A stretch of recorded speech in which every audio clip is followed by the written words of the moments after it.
If you wake up someday decided to start a car company in a country with no automotive history, you can usually start by making models with simple mechanics, handcrafted bodywork, and a reasonable price to attract your customers.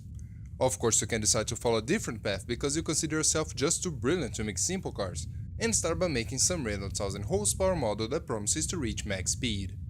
The general rule says that usually, if you decide to go for option B, you fail, but apparently, Danish engineers don't care much about rules. The Zenvo ST1 was the first model ever to be made in Denmark, and it had all the fancy qualifications of a super, even in the part of catching fire sometimes. Since this appears to be a problem for most people, the brand engineers decided to go back to the drawing board for some changes, and 8 years later, here is the whole new Zenvo TS1. Yes, even the name this looks like an ST1, but that is because the greatest changes are on the inside. Take the engine for example.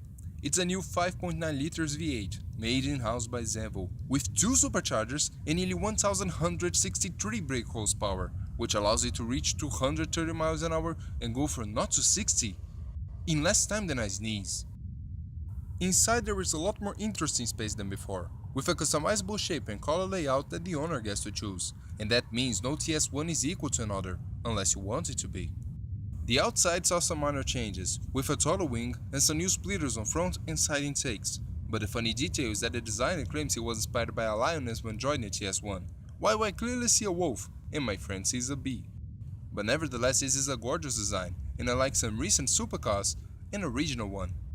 This Lego version crafted by Alex is the first model he's ever made in white, and it might have just as many wing plates in it as any regular airplane offered by the Lego company. It also has a detachable engine that can be left exposed outside the car, but the icing on the cake has to be its exclusive nature. This is the only road TS1 ever built in Legos, and maybe the only one to ever have a steering wheel made out of pistols. Long story short, if Zenvo announced that they were only going to have 15 TS1s, with these now there's 16.